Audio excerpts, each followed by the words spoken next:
What's up, you guys? Welcome back to another episode of the Stella Herself podcast. Thank you so much for tuning in this week. So this week, I want to talk about something that I think is very relevant to Virgo season and this time of year where we're switching seasons. It's kind of, even if you're not in school, that back to school vibe of, let's get our lives together. Let's see what we need to change in our day-to-day. I feel like after Venus retrograde, especially these past couple weeks, y'all, I have been feeling so much more clear-minded, and I think it was really realizations during Venus retrograde that prompted me to make some changes, and now, therefore, I feel just better and more myself. And it does suck that Venus retrograde was during Leo season, and that it was in Leo, because I just really feel like this Leo season was not I don't know, I just feel way better now and more myself, just more confident and all of that now in Virgo season than I did in Leo season. I don't know.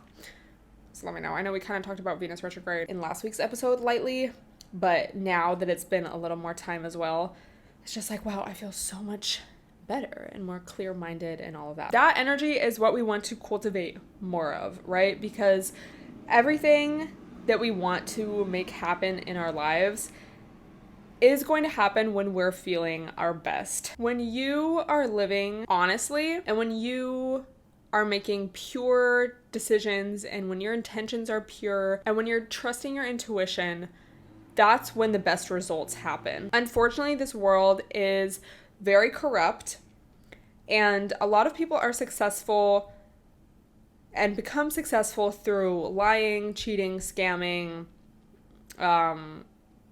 throwing other people under the bus, to put it lightly. But you have to think also, just because someone is successful, quote unquote, in the sense of, oh, they have a lot of money, they have a huge, really nice house, they have a lot of power, they have whatever, versions of success in that way, more materialistic, like power type vibes. Bro, it's so true. Like, that does not mean that you're happy. That does not mean that you're a good person. That does not mean that you have people around you that you can trust. Actually, probably quite the opposite. And as I have gotten older, I've always felt like this, honestly. I would so much rather, be able to feel like a good person and just like have integrity and have strong relationships around me, people around me that I can really trust, than any other shit. And it's sad that so many people don't feel like that, and it's not really like the individual's fault, because again, that's kind of what our society promotes. So even just in the day-to-day, if you are dissatisfied with the state of your life, that could be your relationships, like your friendships, your career, whatever it may be, I think it's very important to look at what you have been prioritizing. What are you putting above everything else? Obviously, we all need money to survive, for example.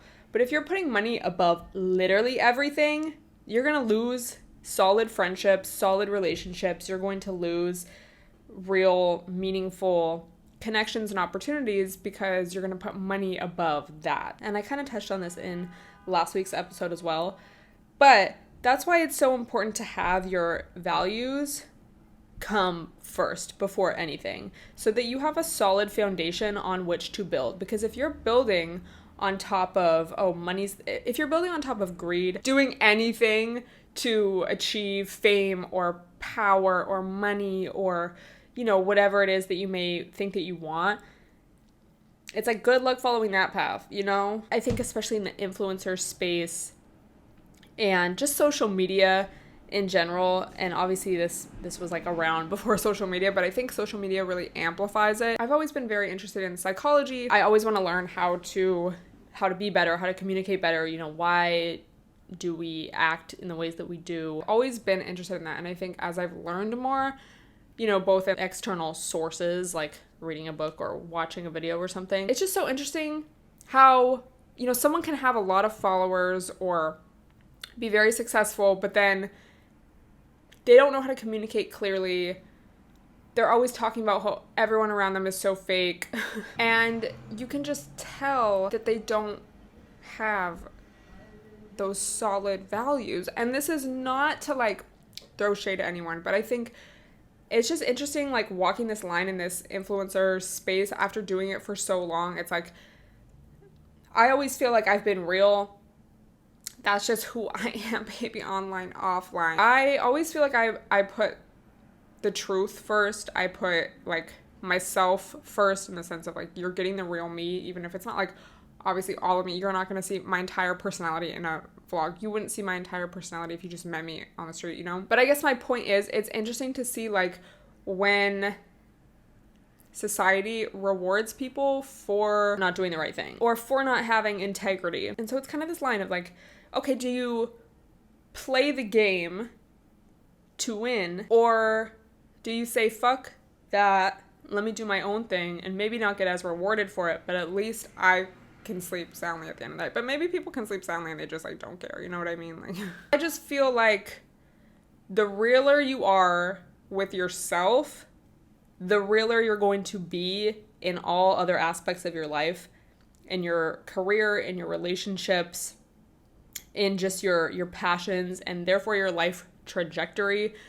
And therefore you're going to have realer experiences and realer connections, stronger connections with other people, because you're being real with yourself. So again, it comes down to, I think, values and really asking yourself, what is important to me? My mom actually had our family do this Brene Brown values exercise.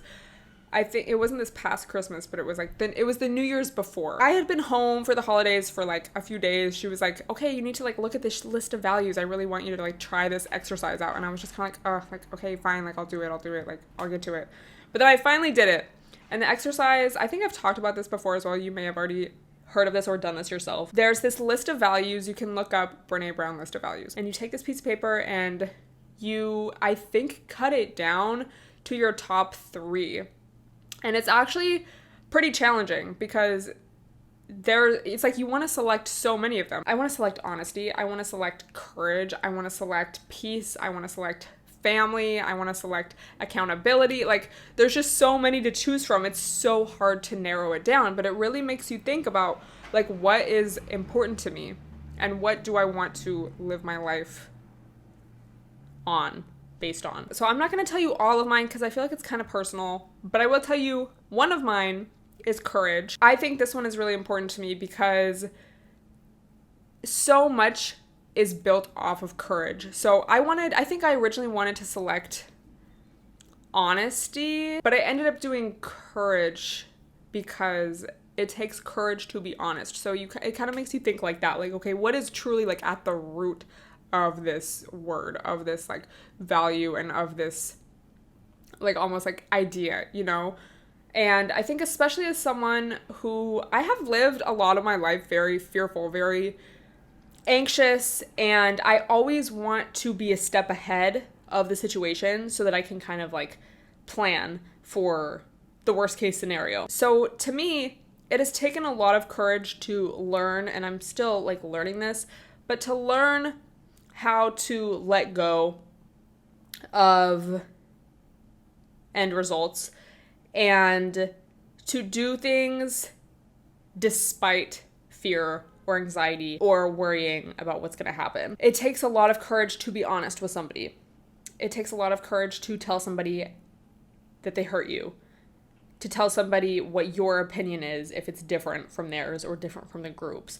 You know, and these things are very important, and it's just so interesting to, again, like learn more about this and then just see in interactions with other people, when other people are scared, you know, to speak up or to share their opinion or to cause a conflict or to disagree. And so I think it's also just really about leading by example, you know? When you're real, you allow other people to be real as well. So like if you tell your friend, hey, that hurt me, or like, hey, like I disagree, it's like, okay, then therefore like hopefully they're gonna feel more comfortable telling you if they disagree. So I think this exercise is really important because, again, especially with social media and just with media in general, and just our society and what our society values, especially in the United States, it's just so easy to like be confused. Like, I feel like we are naturally just born confused because we're told growing up, oh, be honest, be a good person, don't bully people, don't lie. But then as we grow up, we see everyone around us as in like, I don't know, political figures or celebrities or just adults in our life. We see people lie, cheat, do bad things, and like be successful. And I feel like a lot of that is glamorized as well, or it can be. So it's conflicting. It's like, okay, well, I was kind of taught this growing up, but then like what I'm seeing is this and this works, so why wouldn't I do that? So yeah, I just think it's really important to know yourself, know your worth. My actions been louder than my words. Doing that exercise was really helpful for me because it allows me to come back to just, again, 3 core values and ideas that you can really base all of your decisions off of those. If you're trying to decide like, should I tell this person the truth? Should I take this job? Should I do this or that? It's like, does it align with my values? And it makes it so much easier, to make decisions because you can just come back to that. And they're about you, and you get to decide what's important to you. You don't have to rely on what society tells you, what your parents tell you, what your friend may be telling you. It's like you get to just come back to yourself and what's going to be the best for you because everyone's different, and there's just so much external influence on us all the time. Again, I think it's so amplified with social media, just in the fact that we hear so many people's opinions. But you know what I was thinking about like this morning? I was on the train last night and there was just so many different people on there, There was like this one guy saying these like meme references, like this like 40-year-old man, and you could tell he was just like a little like, maybe he was just drunk. I don't know, but he was just like yelling these like meme references like so loud. But then there was like also this group of like theater kids next to me. And they were just like talking so loud about like, and then there's like this person screaming, and then like there's like, and I was just thinking like, would I listen to all of these people's opinions? Like if all of these were like Twitter accounts, would I like care? You know what I mean? Like I don't know why I thought that, but I was like, damn, everybody's so different right now. And like,